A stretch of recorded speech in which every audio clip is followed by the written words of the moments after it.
Okay, Jerry. You ready? Please be seated.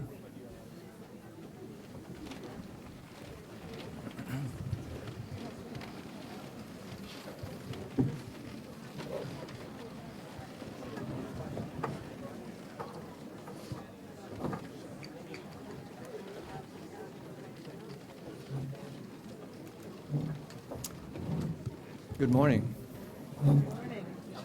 What an absolutely beautiful audience. It's amazing. So proud you're all here. I'm Dr. Jerry Thornton. I'm the Executive Vice President for the University of Medicine and Health Science, and it's my pleasure to serve as your Master of Ceremonies today for the graduation exercise. And on behalf of the School of Medicine and the Board of Directors, I want to take this opportunity to welcome all the degree candidates, their parents and friends, to this second of the annual graduation exercise of the University of Medicine and Health Sciences. My first duty as Master of Ceremonies would be to introduce you to the individuals who are on the stand behind me. And we will begin over to the left over here, although in my notes they're a little bit out of order, but I'll manage it here. Nancy Ross, pardon me, I've got that wrong. Carol Walker. I'm looking over there. Carol Walker is the Regional Director of the Admissions Midwest Office. And next to Carol is Nancy Ross. And Nancy is the Regional Director of the Admissions Southeast Office. Michelle, I want to be sure I got that right. Michelle Perez, the Vice President of Enrollment and Admission, is next. And Thomas Last, who is Dr. Thomas Last, and who is the Dean of Student Affairs and the Associate Dean of Basic Sciences at St. Kitts, is up with us today. Hey, Dr. Last! Sitting next to Dr. Last is our commencement speaker for today, U.S. Congresswoman Carolyn McCarthy. And we're very proud to have her here today. Our president, who needs no introduction, but I'll still do that in a little bit, is Warren Ross, sitting next to her. And, of course, Dr. Bill Thurman, who is the Provost and Chief Academic Officer of the university. And next to him is Dr. James Pringle, we call him Jim, and he is the Clinical Dean of the university. And several of these people will be giving you some short speeches today to kind of put their 2 cents in to congratulating you on this very, very special occasion. As I understand, and I could be wrong on the number because I saw some people walk over here, so there may be a couple of extra people in today, but my notes showed that we had 42 of the 63 graduates here today. There are some graduates that didn't make it. They're out in various other aspects of their life at this point, but they are here in absentia, if you will. And of that, 43 are from the United States and 17 are from Canada, and we have one from the United Arab Emirates as graduates here today. And so here you are today, and for you and for us, it was almost 5 years ago to this day that the University of Medicine in St. Kitts opened and had our first class. And it's been a long road, and I'm sure you'd all agree if you look back on it. And a lot going on in your life during this time.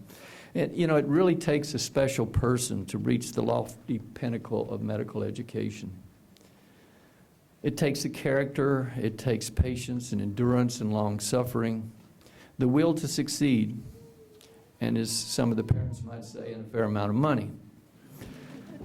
Some fell out along the way. You had friends that started with you and they didn't make it.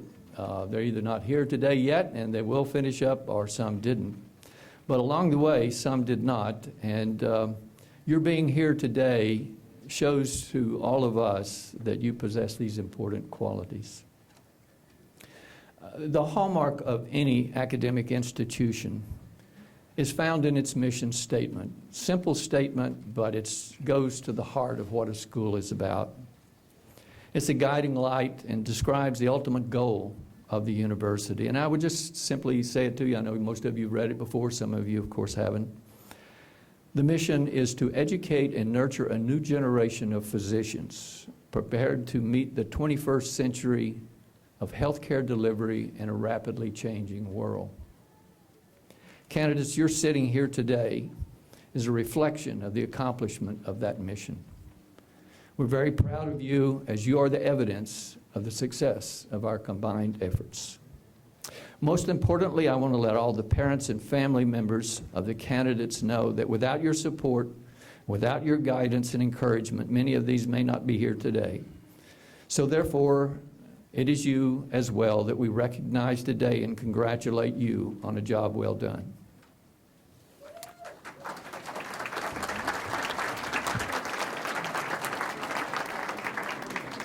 Our first speaker today will be Dr. William Thurman. I think most of the students here know him from long back along the way. He spent a lot of time in St. Kitts helping you all along the way. It is my pleasure to introduce him. Dr. William Thurman, I'm going to give you a little bit, not a lot. It'd take me all day long to give you his entire background, but just a quick rendition so that at least all of you here understand his great importance to this university and to the academic arena of medicine. Dr. Bill, we call him Bill, William Thurman has an incredible background. In the first portion of his career, he was in the military, and he rose to the rank of Major General, having served in the Second World War. Dr. Thurman received his MD degree from McGill University in Montreal and his master's in public health from Tulane University. His pediatric residency was at Tulane Charity Hospital in New Orleans. Following that, he took a position with Memorial Sloan Kettering Cancer Center in New York University, where he became the chairman of the Department of Pediatrics. Following that, he went to Cornell University School of Medicine as associate professor with concurrent appointments at Sloan Kettering. Later, he returned to Tulane and became the dean of the medical school. And following that, he went on, I'm shortening a lot of this up here, so understand. He went on to the University of Oklahoma Health Sciences Center in Oklahoma City, where he became the vice president of medical affairs and the provost of the Health Sciences Center. Then he ventured off into the Caribbean. And from there, he went and became the provost and executive dean for Ross University School of Medicine and Veterinary Medicine. Leaving there, he went to the American University of the Caribbean. And in 2005, he joined the University of Medicine Health Sciences in St. Kitts as the provost for academic affairs, which position he continues to hold. Dr. Thurman remains very active in his academic career, serving on several important boards, too many to mention. I'd simply say he's a mention that he is a member of the Board of Governors of the American Red Cross, the chair of the National Advisory Committee on Childhood Cancer with the American Cancer Society, and member and director of numerous other committees and boards. And with that, it is my distinct pleasure to give you Dr. William Thurman.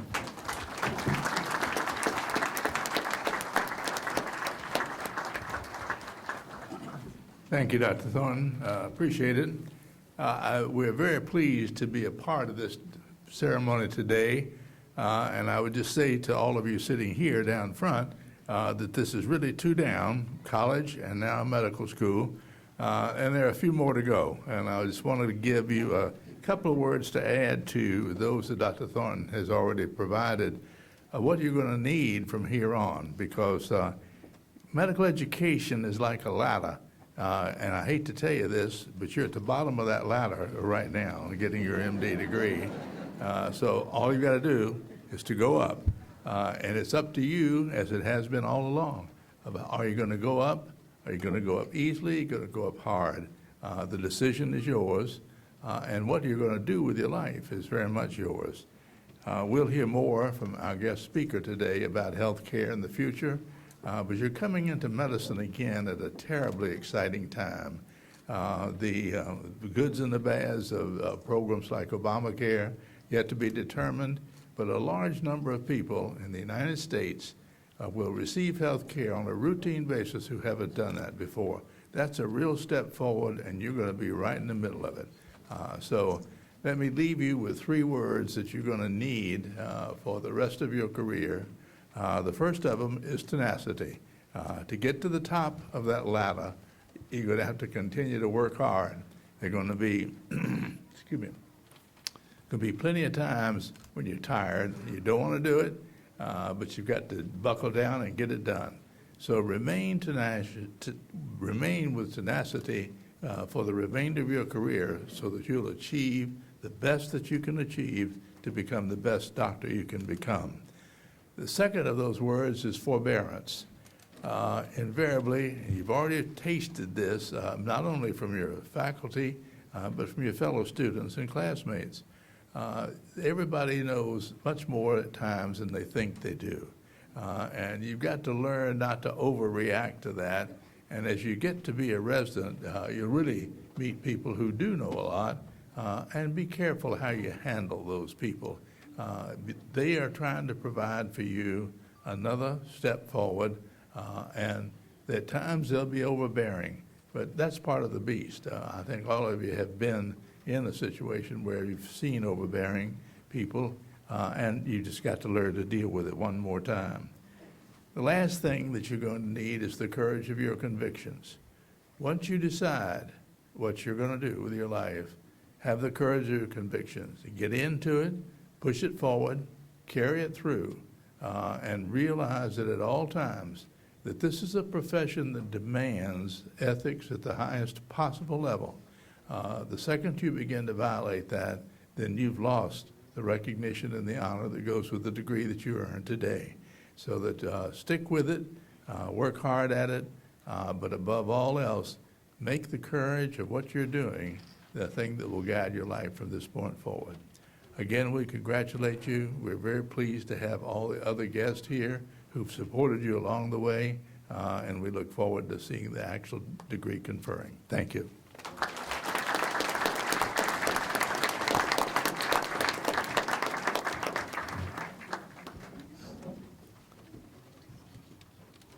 Next up, it's my privilege to introduce someone that surely doesn't need, for most of you, an introduction.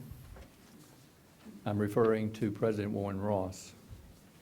I want to tell you a few things, just because I know that there are so many family members and all here who may not know some of the detail, and it's important, I think, that you do. President Warren Ross was instrumental in the growth and development of Ross University, probably no surprise, since its inception in 1978 through his departure in 2003. Among with other members of the executive staff, he was responsible for the oversight and planning of all aspects of the operation of Ross University. For over 2 decades, he was instrumental in making the medical school and the veterinary school top choices of American students seeking a medical or veterinary medical education outside the U.S. In 2005, he and his father, Dr. Robert Ross, established the International University of Nursing in St. Kitts, offering the traditional bachelor's and associate's degree in nursing. In 2008, they established the University of Medicine and Health Sciences. President Ross was personally responsible for building one of the most modern and well-equipped medical schools in the Caribbean. I've seen them all, and it stands up there at the very top. I know that all of you that were there are very proud of the opportunity to go there. And as I say, it rivals many U.S. medical schools. From only around 20 students in the charter class in May of 2008, the University of Medicine and Health Science today has over 700 enrolled students. In today's world, the name Ross stands for quality. President Ross and the Ross family have the highest commitment to bring medical education in a time when some schools appear to be looking more toward profit than product. He received his BS degree from Empire State College, State University of New York, in 1978. He received his Juris Doctorate degree in law from Touro College School of Law and was admitted to the State New York Bar in 1989. President Ross is a dedicated educator and carries forward effort to provide world-renowned medical education, which his father pioneered some 35 years ago. And with that, I give you President Ross.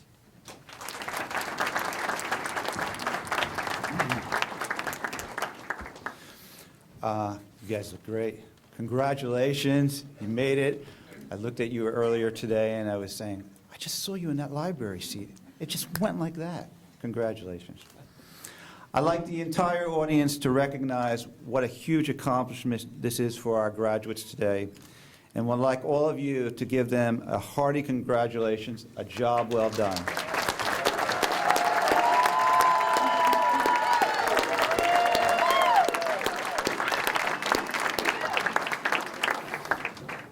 I know it hasn't been easy, but in the face of adversity, under the toughest of conditions, you have prevailed. Hard work, motivation, determination, and sacrifice. These were not mere words for you. These were the values by which you had lived, and they are the same values which will sustain you in your profession. I also want to recognize another group here today, the family and friends that supported you throughout your academic career. So at this point, I'd like all the graduates to stand up and recognize their family and friends and give them a big applause.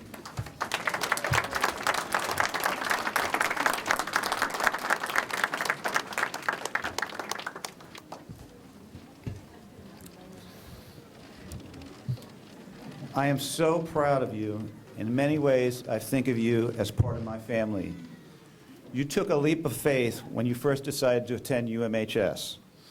We were relatively new, had little to no track record, but you put your faith in us. You blindly jumped into the abyss, hoping and praying that you made the right decision. So I only think it appropriate to take you back in time to talk about the person who was instrumental in developing UMHS and the reason why you are here today.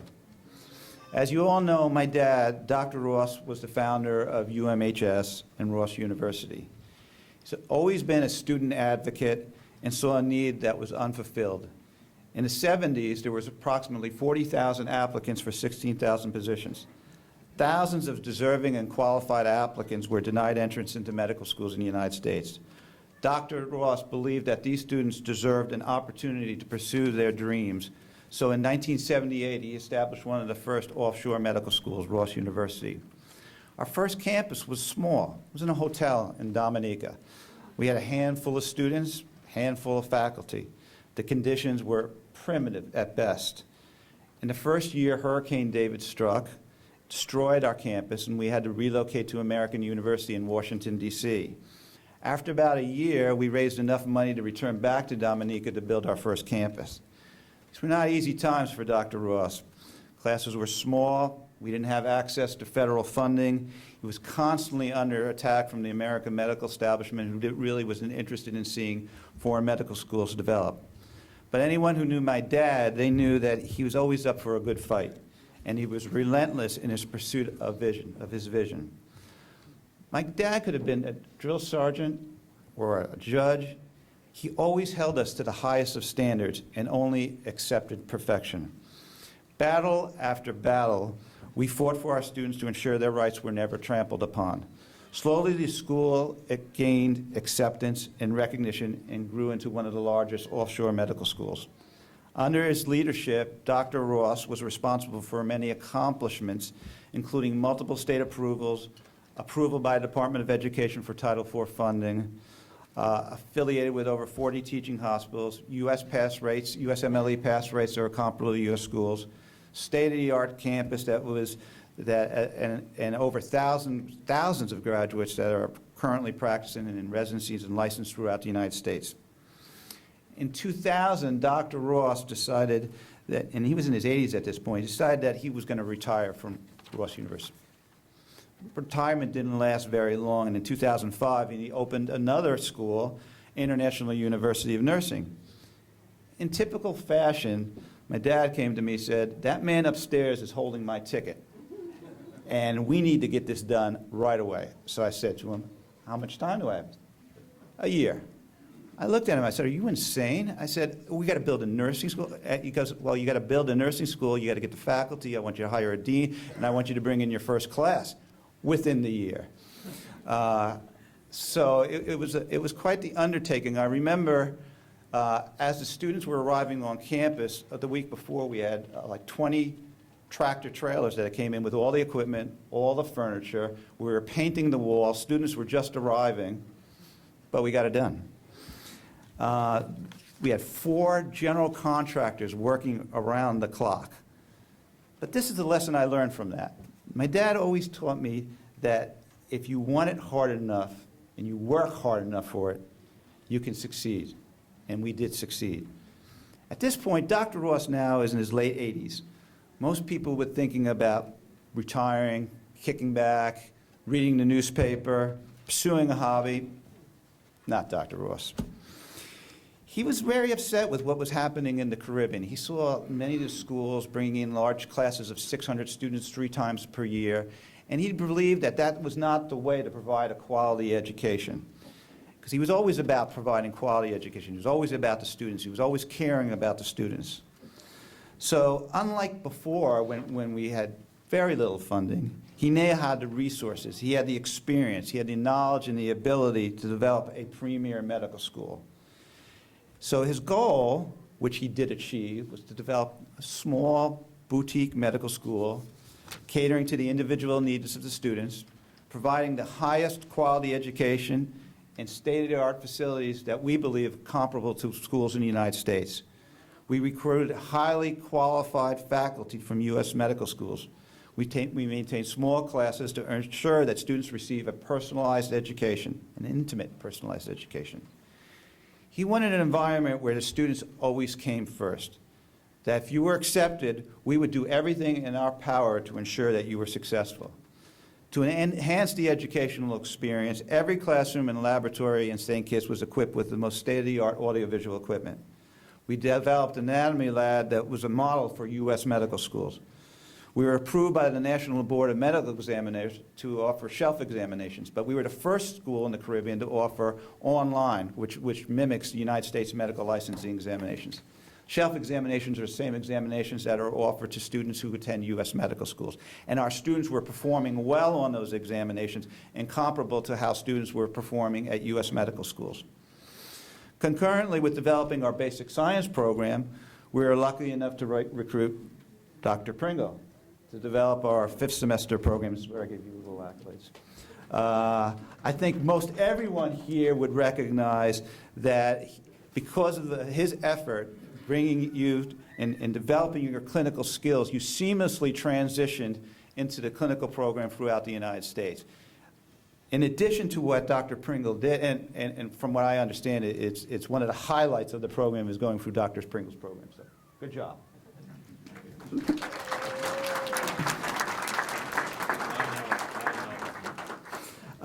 As part of the 5th semester program, we integrated a Kaplan USMLE review program. No other foreign medical school at the time had a live lecture series bringing in faculty from U.S. medical schools to ensure that our students would perform well on USMLE. And I'm sure many of the students who are sitting here, graduates who are sitting here today, have scored way into the 200s. And so you have performed extremely well. Once again, we cared about you. We wanted the best for you. We provided what we believe to be the best education possible. Our pass rate on USMLE as of July 2012, we exceeded 95% first-time test takers. The average score of that group was 226. I will also mention, I just ran statistics on you guys, you probably don't want me to tell you this, but the GPA of this class, average GPA of this graduating class is 3.2, medical school GPA, and your average score on USMLE is 216 for step 1. That's pretty good. I mean, that's up there with U.S. medical schools, so you guys are doing a great job.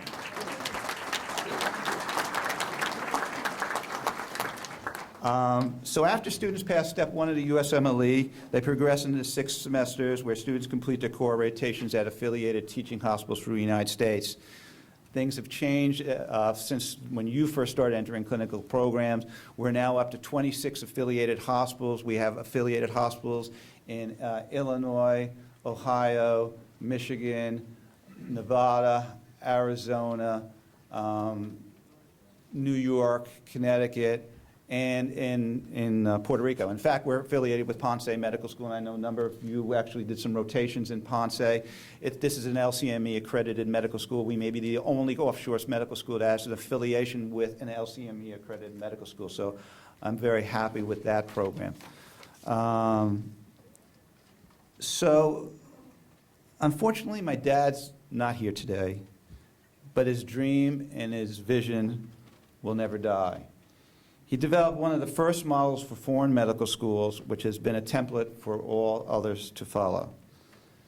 But for him, none of us would be here today.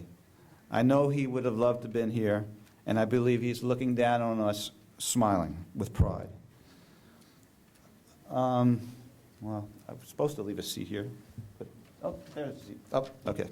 I left a seat behind me empty for us all to remember what an important role my dad has played in not only developing UMHS, but also pioneering the whole concept of Caribbean medical schools. Our university is continuing to grow in leaps and bounds.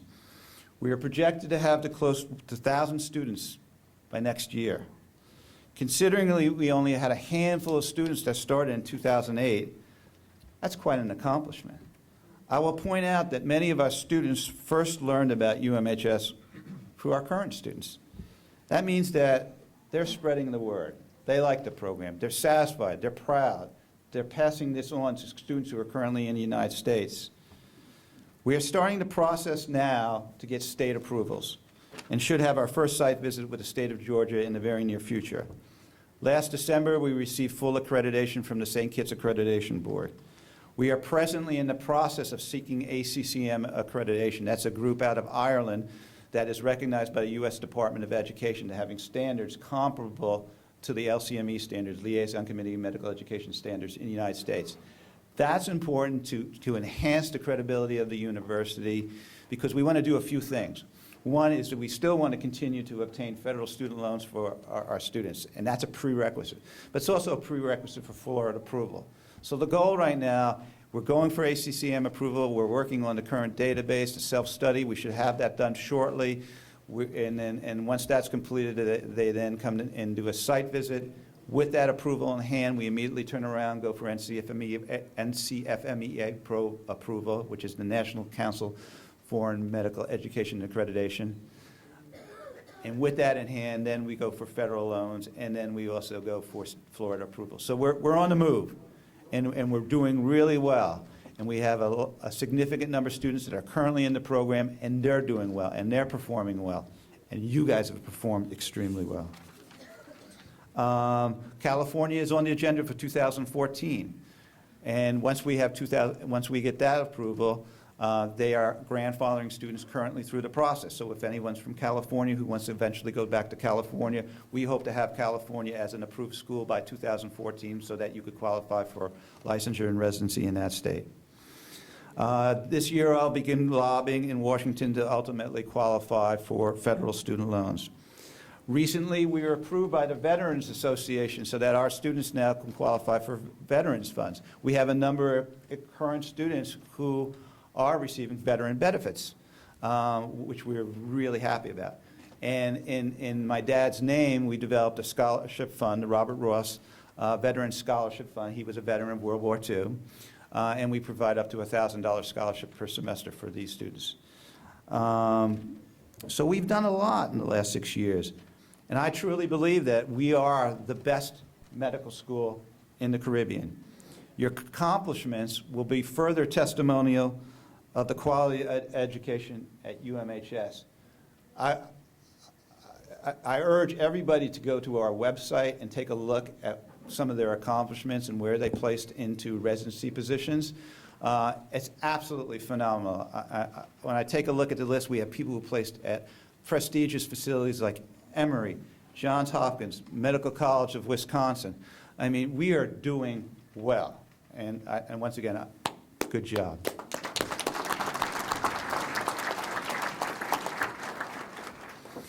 Very shortly, we'll be developing an alumni association, and I hope and I want to encourage everybody who's participating here today to join it, be a part of it, help assist with it. We'll fund it. We'll fund it as long as it needs to be funded.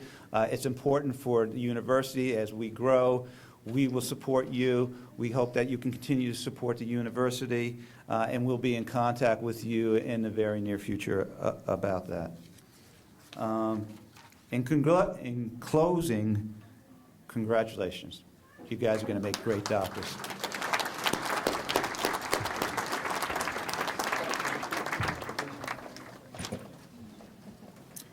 But I'm not done.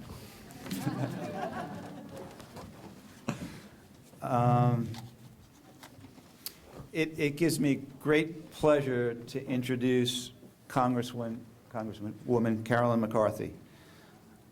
I want to thank the Congresswoman for her support in spearheading legislation that resulted in our nursing school obtaining federal student loans. She's been a good friend. She's been a big supporter, an incredible advocate for education, and has perception and knows the need for health care. Congresswoman McCarthy understands how severe the nursing shortage is today in our nation. They estimate that in the next 10 years, there'll be a shortage of about 1 million nurses in the United States and approximately 100,000 physicians. In addition to helping us, she also was the sponsor of the Nurse Faculty Higher Education Act. This bipartisan bill created a pilot program to increase the number of graduate nurse faculties to meet the future needs of qualified nurses. Part of the problem in the United States is that there were approximately 160,000 students who applied to nursing schools who couldn't get into nursing schools last year. The reason why they're doing that is because there's capacity issues. The capacity issues relate to the fact that there's not enough faculty to teach these students. So if we increase the number of nursing faculty, we're going to increase the capacity for students who want to attend nursing school. As a nurse for 30 years, Congresswoman McCarthy understood firsthand the challenges of our nation's healthcare system. Congresswoman McCarthy has fought to help families and business address the skyrocketing costs of healthcare. She is fighting for common sense policies to make families healthier and safer, and is committed to finding ways to lower these costs while assuring access to affordable, dependable, and high-quality care for every American. Congresswoman Carolyn McCarthy is currently serving her 8th term representing Long Island's 4th Congressional District. First elected in 1996, she's currently serving over 14 years. As a senior member of the Committee on Education and Workforce, she has worked diligently to provide our schools with the resources they need to educate our children and make colleges more affordable. She's a member of the Early Childhood, Elementary, and Secondary Education Subcommittee and the Health, Employment, Labor, and Pension Subcommittee. She believes every student who can get into college or university should be given the opportunity to earn a degree regardless of their financial situation. Higher education helps to provide all our citizens an opportunity to achieve the American dream and place everyone, regardless of their background, on a level playing field. Congresswoman McCarthy believes higher education is one of the most important investments our country can make. A world-class higher education system that is accessible to all allow Americans to keep its competitive advantage in the 21st century. In 2007, the Congresswoman became the chairwoman of Subcommittee on Healthy Families and Communications, where she played a key role in authorizing and drafting legislation to protect Long Island children and improve the 4th Congressional District. Congresswoman McCarthy has held congressional hearings on topics such as improving childhood nutrition and reducing cyberbullying amongst our youth. The Congresswoman is committed to working in the best interest of families and children. I've only listed a small portion of the issues that the Congresswoman is currently working on, and I urge everybody to go to her website to learn more about the wonderful things that she's working on. And at this point, it's my honor and privilege to introduce you to Congresswoman McCarthy.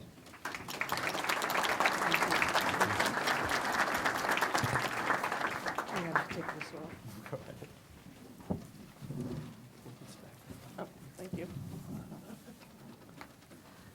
I apologize. Had to take the hat off. That tassel was going into my eyes all the time.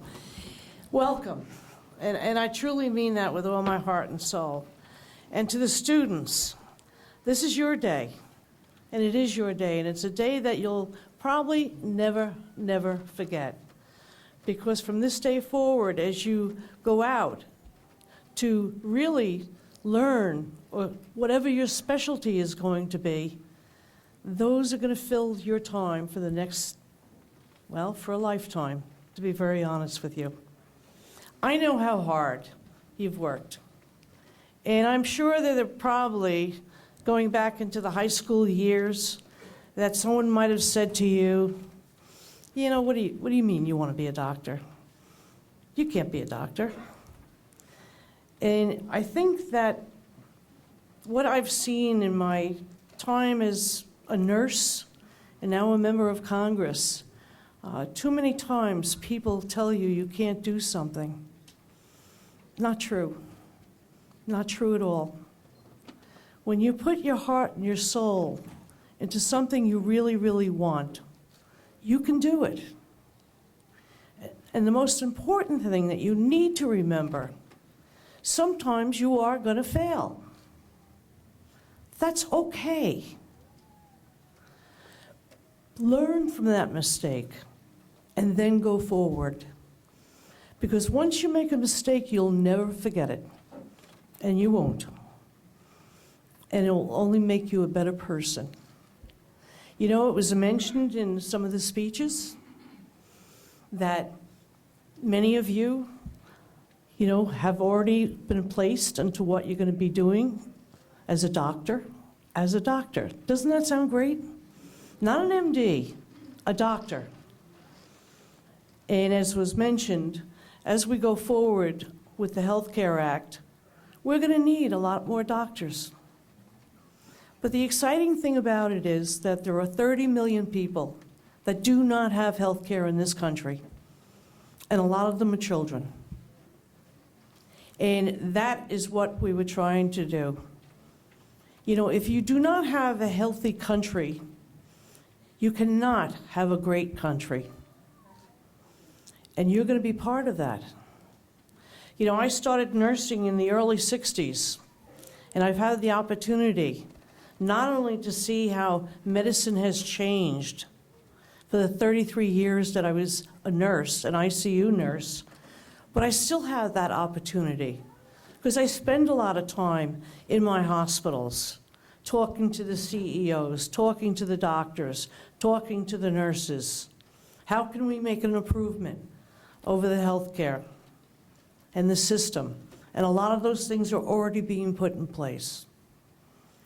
Now, you might wonder, how did a nurse come to be a member of Congress? Going back 20 years ago, this December, a terrible thing happened out on Long Island. There was a madman, came on the train, had large magazines, a lot of guns, and he killed 6 people.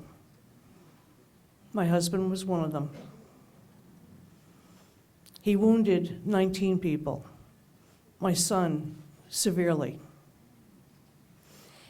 They did not give him a chance, my son, to live. The chances were 15%.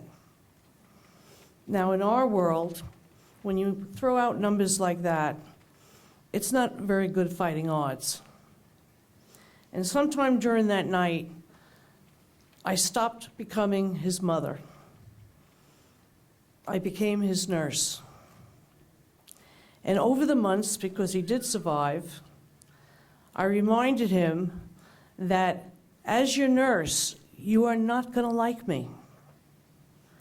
And I have to say, when he recovered, he says, Mom, 2 years ago, you told me I wasn't going to like you as a nurse. He said, you were absolutely right. I hated you. I said, you know what, Kevin? It's okay. You learned how to speak. You learned how to dress yourself. You learned how to feed yourself. You learned how to walk. and it showed what you had. All I did was facilitate that. That's the opportunity you are all going to have. As you go forward, and you're going to meet a lot of patients, there are going to be all kinds of personalities. Some of them you probably might not even like. It's okay. But give them the best that you have. People, when they come to you, are going to be scared, especially when you give a diagnosis that maybe won't have the best results. Just remember, put yourself in that position. How would you want to be treated? But again, I say, 20 years ago, if someone told you you had cancer, the chances were pretty high that you might not make it. Today, with the diseases that we're facing, because of research and development, and yes, because of the federal government, on the money that goes into research and development, one day we're going to find maybe we can't cure diabetes, but we can control it like a chronic illness. High blood pressure, which can cause strokes, we can treat that. And yes, cancer. Today, someone that might have had lung cancer and was told 15 years ago they would never survive, well, today, you have a chance of being cured. Those are the words of doctors, to give their patients the hope and the help and the teamwork to make that person whole. It's not just the disease. It's the whole human being. It's the whole person, because they're probably going to go through depression. And if they're alone, it's even worse for them. But now we have the opportunity to make sure that there will be people around them. I'm not saying this because I want to bring down the celebration. I'm saying this because these are the joys that you are all going to be able to face. And there are going to be tough days. But you know what? You get out of bed in the morning and say, it's a new day. And what can I do today that's going to take away the pain from someone? By the way, I use my nursing practices to the members of Congress. There's 435 of us. A lot of them need mental health. We need to work on that. But a lot of times, when, because most of them know that I'm a nurse, they know when I'm going out and, trying to get people to sign on to my legislation, oh, no, I can't do that. I can't do that. And by the way, I'm going through that right now. The Senate couldn't pass a very simple bill to reduce gun violence in this country. It's something I've been working on for 20 years. And the House is going to be more difficult. But it's going to be up to the American people to make sure your voices are heard. It doesn't take away the right of anyone to own a gun. But that is something you're all going to see. In the hospitals today, whether it's here or across the country, you're going to be seeing people that have come in, whether they committed suicide or tried to commit suicide, or just gangs. But when it happens to one person, it affects the whole community. And no one should ever forget what happened in Newtown. These are the things that I believe with all my heart and soul. These are all the things that I have fought for all these years. Not because of what happened to my family, because I don't want it to happen to your family. I don't want it to happen to anyone's family. And again, the way we are in healthcare, you're not going to be able to save every patient. I couldn't save every patient.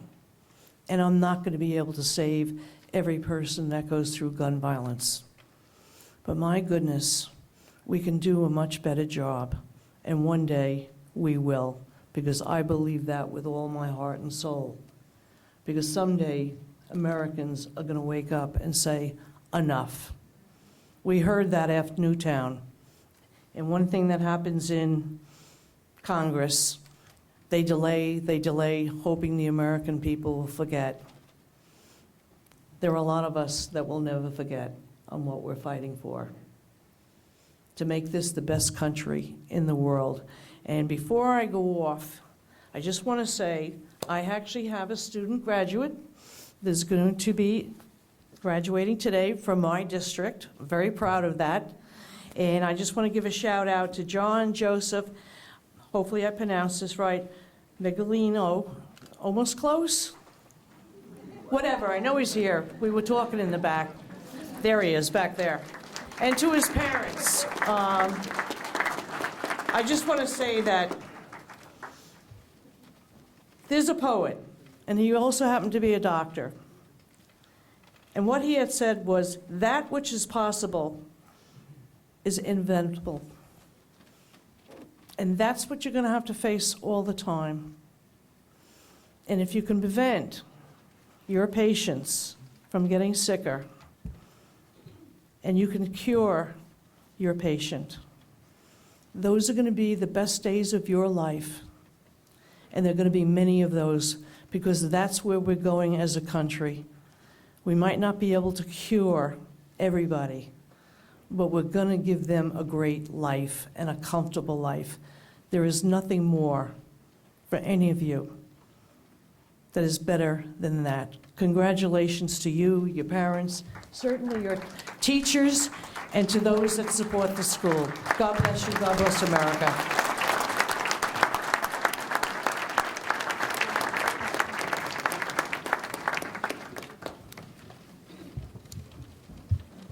You know, I just reflecting that this is my 79th graduation exercise to go through.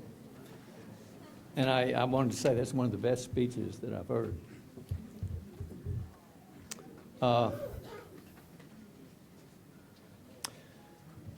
It is now my privilege to introduce to you one of our honor students who will give the class response to this graduation. Soon to be, Dr. David Pierce, will you come up?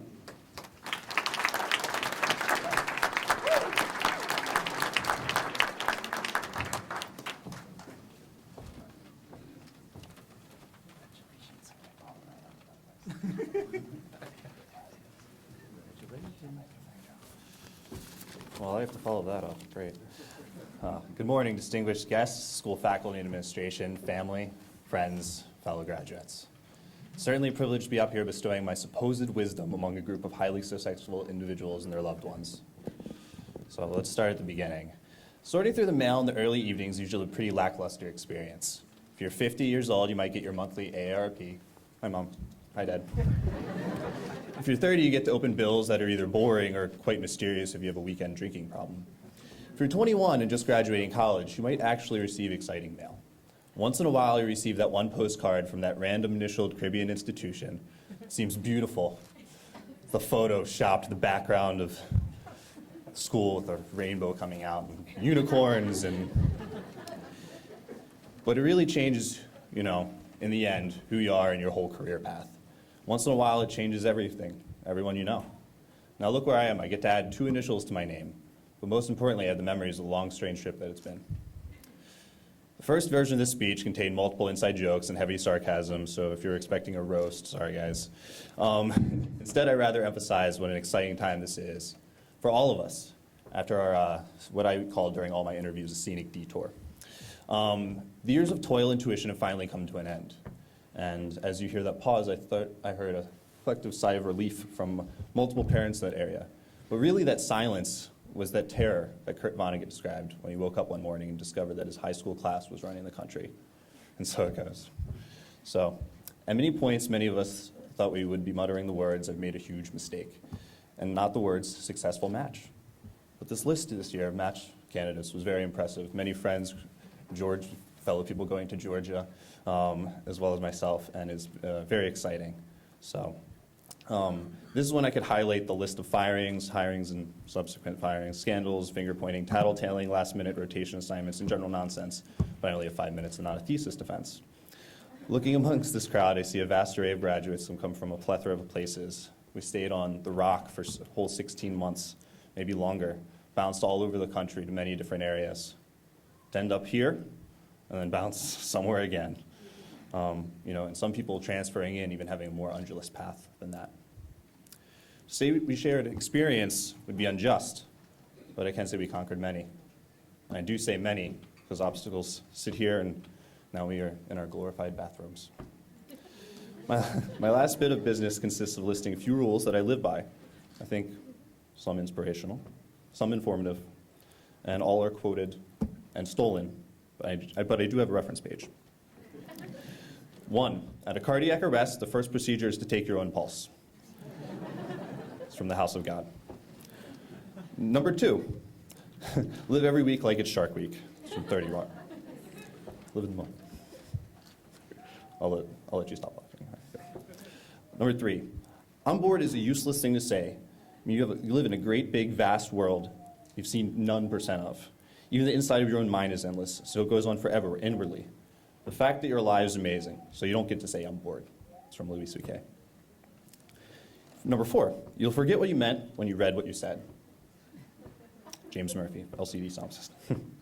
Number 5, to my friends moving to Baltimore, there's some here, some not. If you're on the streets, Omar is coming, run, and run really fast. If you haven't seen The Wire, then you don't know what I'm talking about. It's good, you should see it. Number 6, remember there's always money in the banana stand. And that's dedicated to everyone that stayed up all Sunday watching Arrested Development. So now, as we walk out of there this afternoon, newly anointed graduates, let's go scare the bejesus out of nurses across the country on this July 1st. Thank you very much. Thank you, everyone.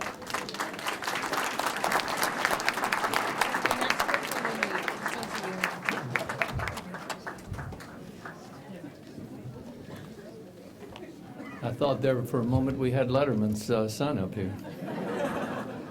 Very funny and thoughtful.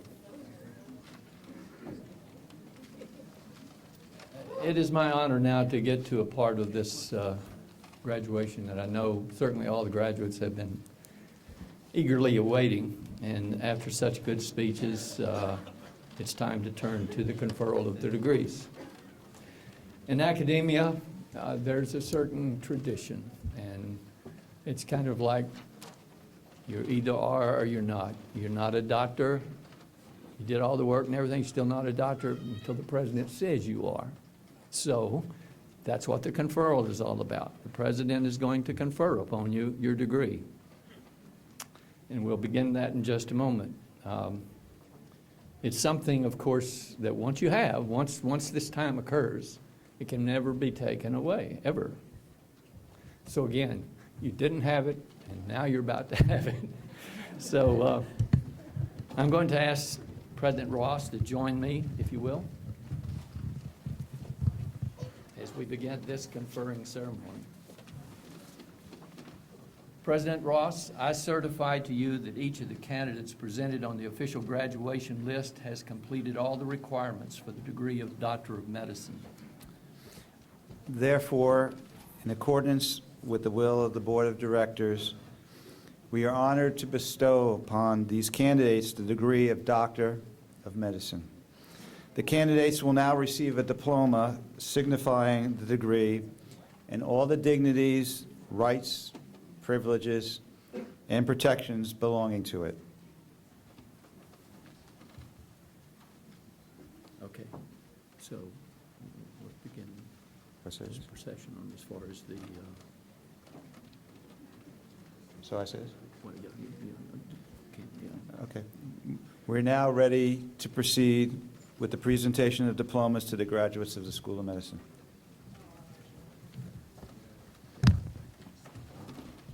Okay, now. Will the marshals prepare the graduates to come to the stage to receive their diploma?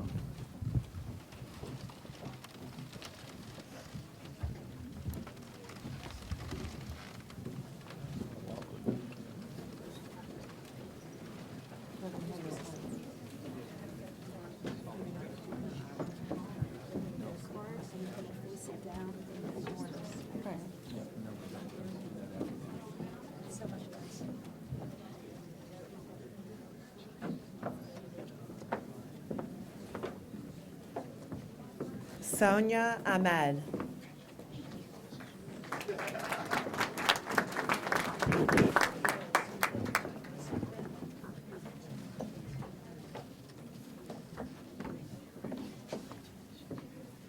Rabia Akhtar.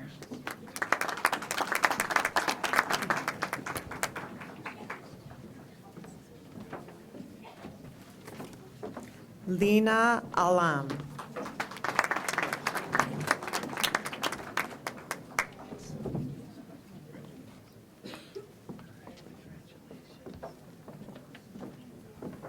Cinderella Aquina.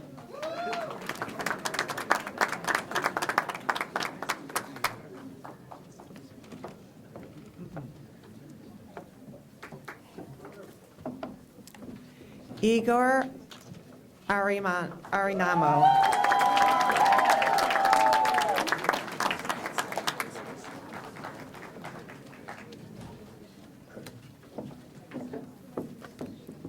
Marianne Babaloa.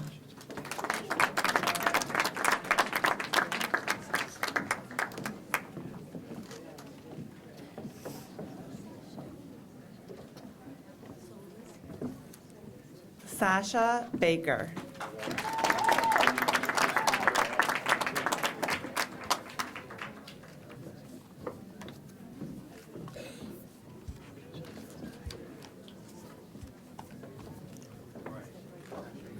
Ahmet Baban.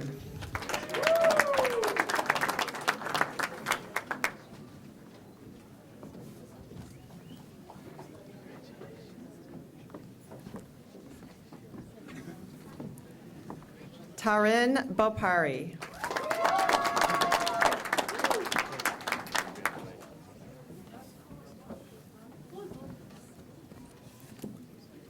Paul Botros.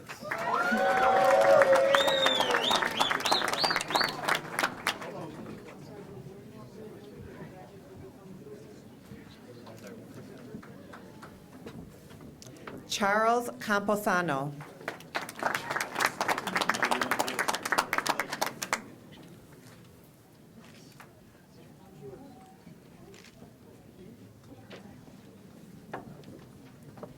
Hitanchu Chawla.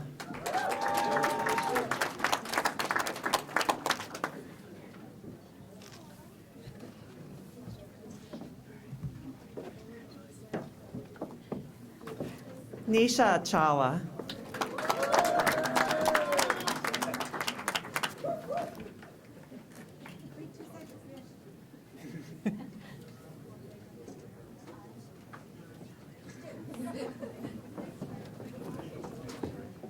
Christina Council.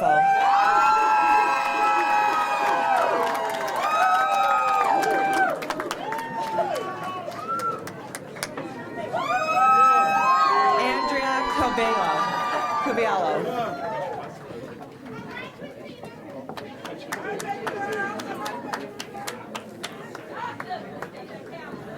John Davis.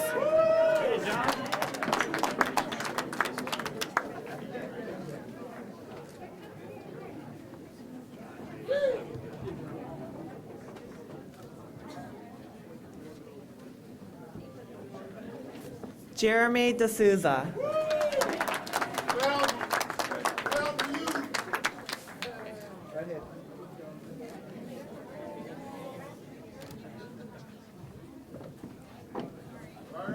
Maria Ferrara.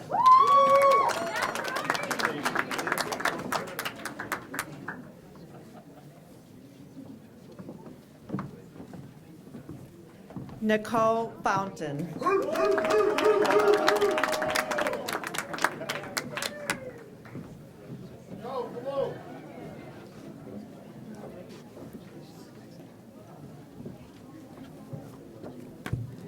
William Gallagher.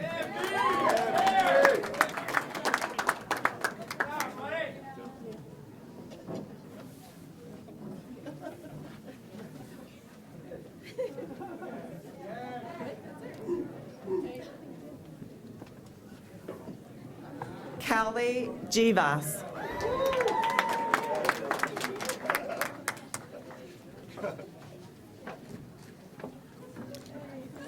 Joseph Hogu.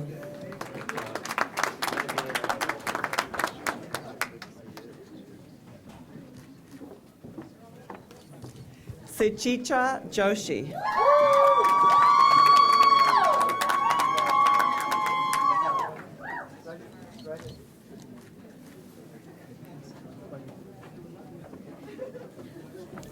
David Kadori.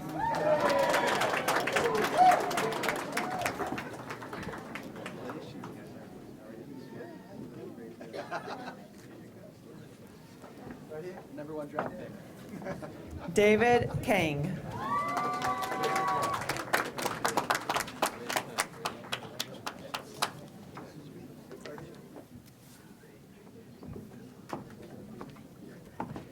Sana Khan. Sana Khan.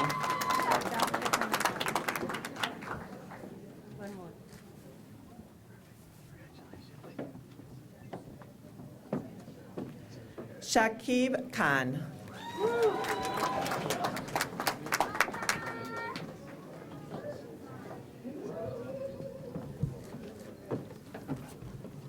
Amanda Lakraj.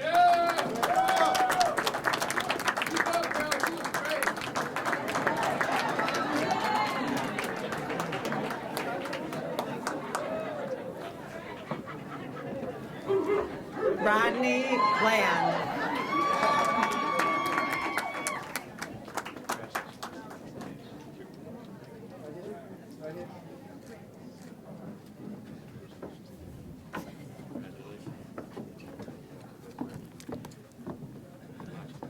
Titilayo Makanjula.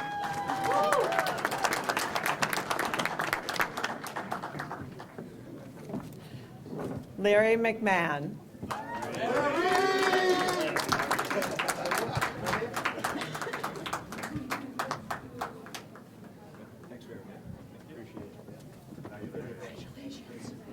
John Migliano.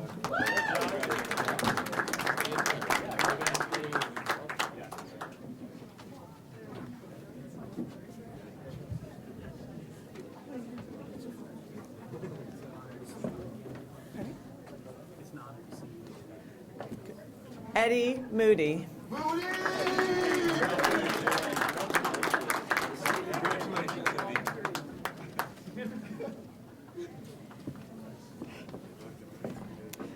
Somer Motiwala.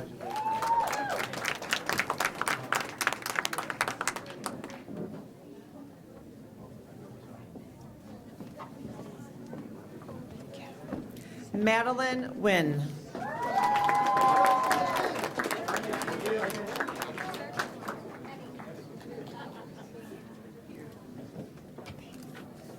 David Pierce.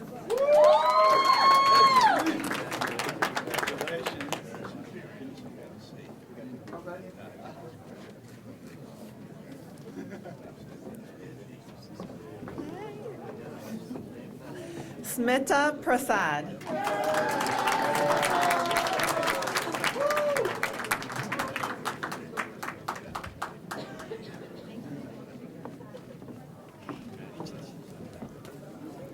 Janesh Shah.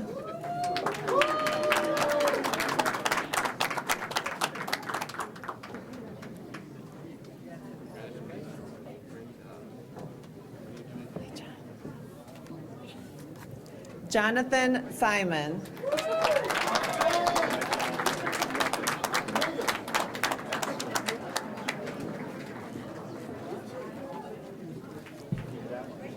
Marcine Wilmot.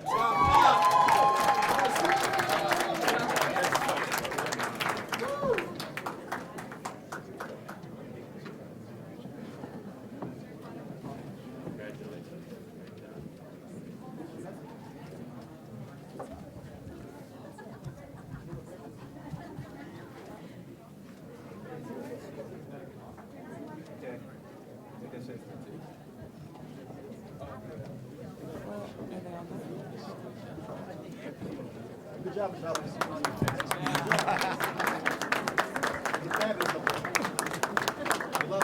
Well, graduates as a whole, I told you you didn't have a degree, to now you have one. But we're going to take it a step further, and that is you're going to have to take the Hippocratic Oath.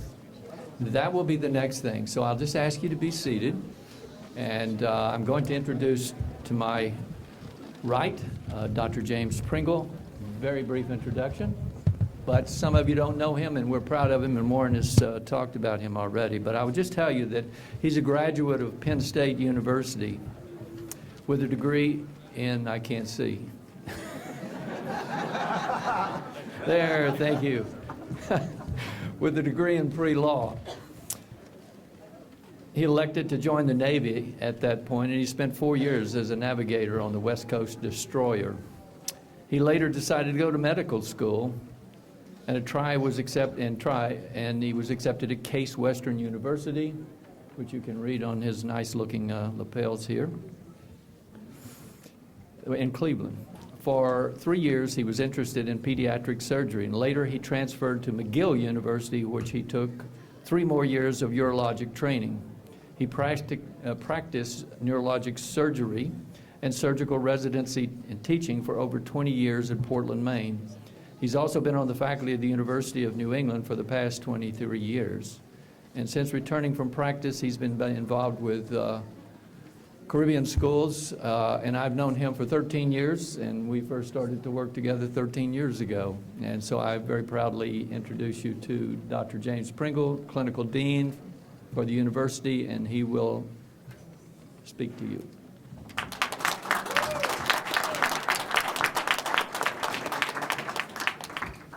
You just have no concept of how thrilling it is for me to shake your hand as you walk up the stage. I am so proud of you, and I know you'll make me even prouder down the road. Before, a while ago, somebody, I think it was President Ross, said some nice things about what we do in clinical medicine, especially in Maine. And I just want to say before I go on how I did not do that alone. And there are multiple people, many of whom aren't here, but some who are, that I would like to recognize now. Especially, do you remember Cheryl Bailey? Where is Cheryl? There she is, right over there. And also here, and I don't want to offend anybody if I miss anyone, but I have 4 of our clinical chiefs here, sitting in the front row. Dr. Kaplan, please stand, our pediatric chief. Dr. Bach, our family medicine chief. Dr. Shade, OBGYN chief. And Dr. Kaplan, internal medicine chief. So the psychiatrist and the surgeon are lost somewhere out there. I don't know. We'll get them next year. But at any rate, thanks for the nice words, and I'm really serious about how proud I am about what you've accomplished, and I expect greater and greater and greater pride in the future from all of you. I do want to, I wrote this about 10 years ago, and I have never read it before in public, but it seemed to hit me as I was preparing to come down from Maine for this graduation. Let me just read it to you and see if it's worth remembering. You will soon learn a lovely lesson about doctoring. I guarantee that. You will learn that in a professional life that will fly by fast and hard, a hectic life in which thousands of people will honor you for bringing to you their pain and confusion, a few of them will stand out in your life. For reasons you will not control and may never understand, a few will hug your heart, and they will become for you your touchstones, your signposts, like the big boulder on that favorite hike that when you spot it tells you exactly where you are. If you allow it, and you should allow it, these patients will enter your soul, and you will, in a way entirely right and proper, love them. These people will be your future teachers, not us. So with that, I am pleased to formally recognize the graduates of the School of Medicine, and please hold your applause until all students have stood up or have been recognized. I recognize the graduates of the School of Medicine who have graduated with honors of various levels. As I call the designated honors category, please just stand and remain standing, and I'll request that you withhold your applause. I already did that. Request you hold your applause to the end. They're listed in the program. You can read them yourself. I mentioned the students know who you are. I'll get the list there. So those of you who are listed in the program as having achieved highest honors, please stand. I'll read the names. Cinderella Aquino, Igor Arianomo, Sasha Baker, Anar Bopa, Andrea Coviello, Jeremy D'Souza, Kelly Jivas, Joseph Hogue, David Kaduri, Yusra Mizra, Sumir Metawala, Mira Patel, David Pierce, and Jonathan Simon.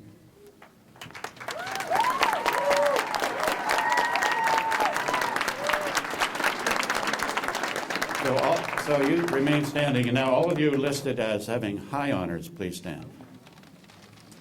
You're going to see just about everybody standing up here in a minute, and that's as it should be.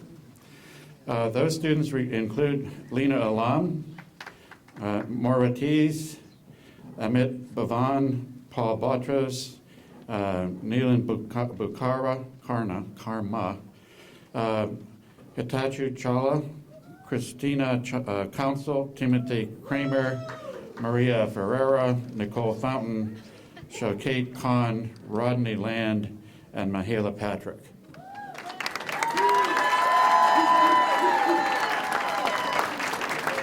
And now, last but not least, the mere honors students, which I would have been lucky to be. Please stand. The honors students, Rabia Bakhtar, Tamar Bopari, John Bai, and William Gallagher. Those are our honors students.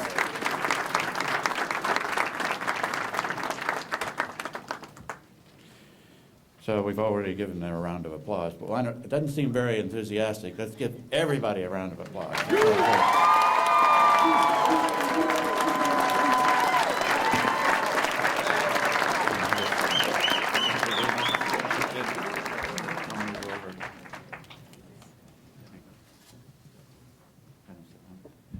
So everybody be seated.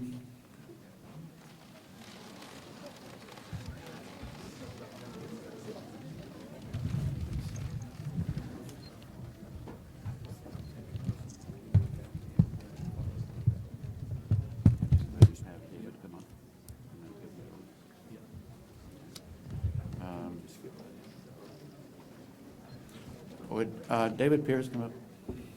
Give me a hand.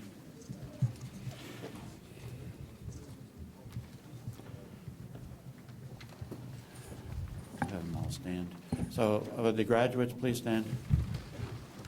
And if there are any other physicians in the audience who would like to stand, and in your program you have the Hippocratic Oath that we're going to be reciting here. You're welcome to join us if you like. So David and I will start, and you just, it's not back and forth. We just all chime in as we do it. Would you please raise your right hand? I will solemnly swear by all that I hold dear that I will carry out to the best of my ability and judgment the duties and responsibilities incumbent upon one who practices a profession of medicine. I will abstain from any act, either by omission or commission, that would harm those I serve, and never will I betray the confidences of those who place their trust in me.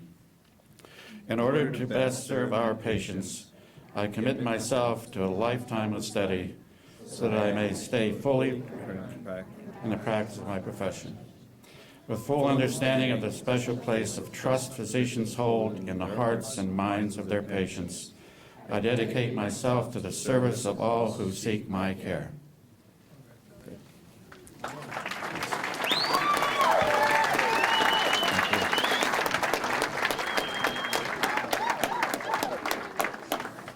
Thank you, Dr. Pringle. You may be seated. Well, the deed is done.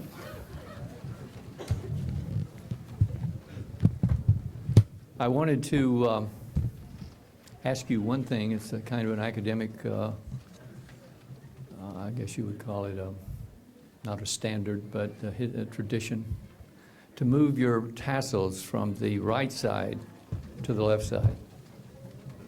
Now it's official.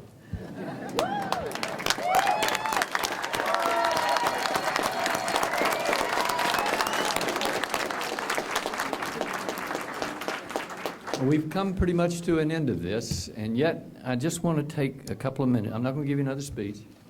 Started out thinking I might, but I can't beat the things that were said here today. So there was just so many people that had, an important part, and I'm not talking about the parents, my goodness, going about that forever, but an important part in your education, and I think that I should recognize these people. So I'm going to ask them, these are staff members, and when I do this, I'm always apologetic that I won't catch everyone. And please forgive me, it's not a personal thing. It's just people that I was thinking who you spent so much time with on the telephone and other ways helping you get through this process, which, as David said, was never easy. You were here, you were there, you were always needing information, and they were there for you.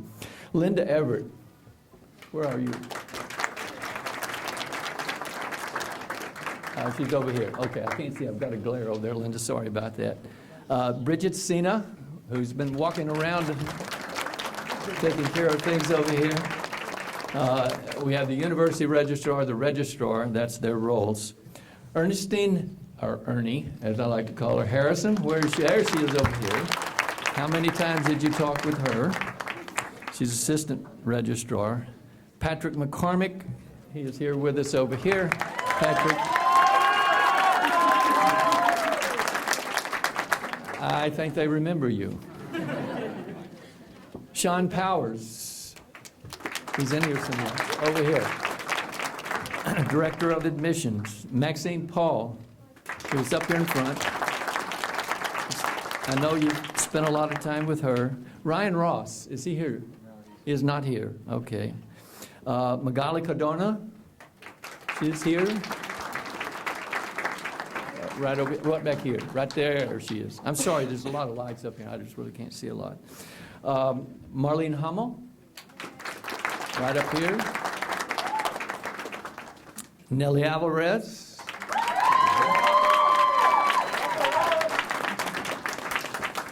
Tell who you've been dependent on most lately. Anyway. Cheryl Bailey, who you've already said hello again to. And somebody that somebody that you probably spoke to almost daily, and you may not think about it, but it was very big in getting you to everywhere you needed to go to. Thelma Kennedy, where is she?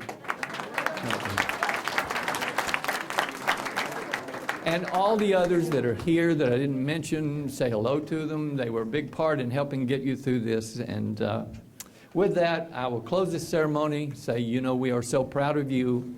And your success is our success. So any way we can help you in the future, as President Ross said, with an alumni association, staying involved, keeping up, helping us with, affairs that we do and things like that. We may call on you from time to time, depending upon where you are, and say, hey, have you got a minute? You could help us out. Talk to the school. Be honest. Tell them what you thought and help us out.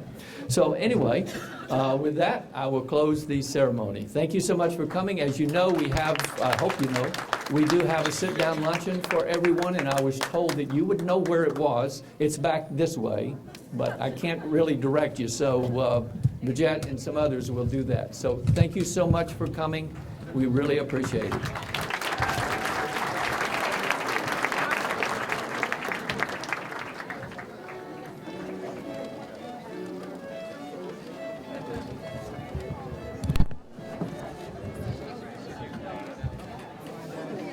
Audience to be seated, please, until the ceremony is over. I'm so sorry I didn't mention that earlier. Please be seated.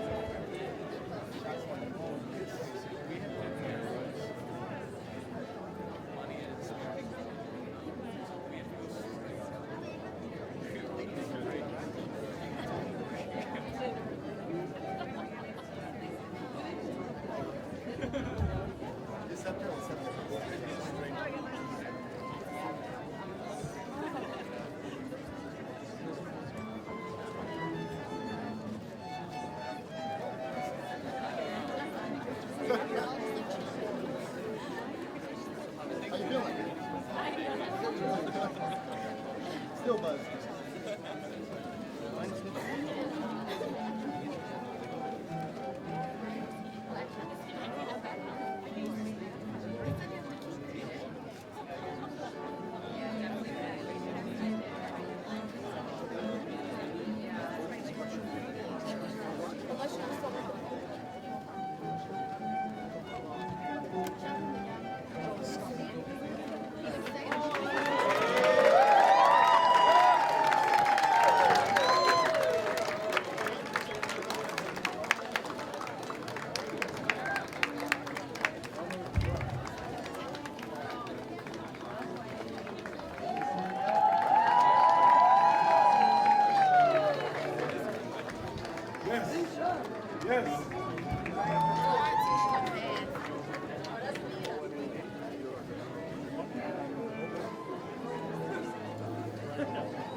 Yeah, because that's going to be way too long.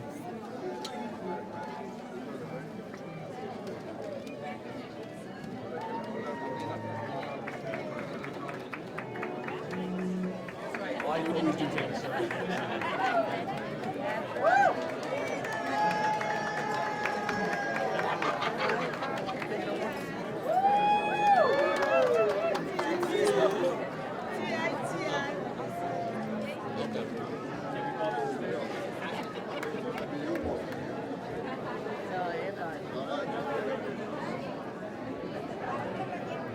Congratulations.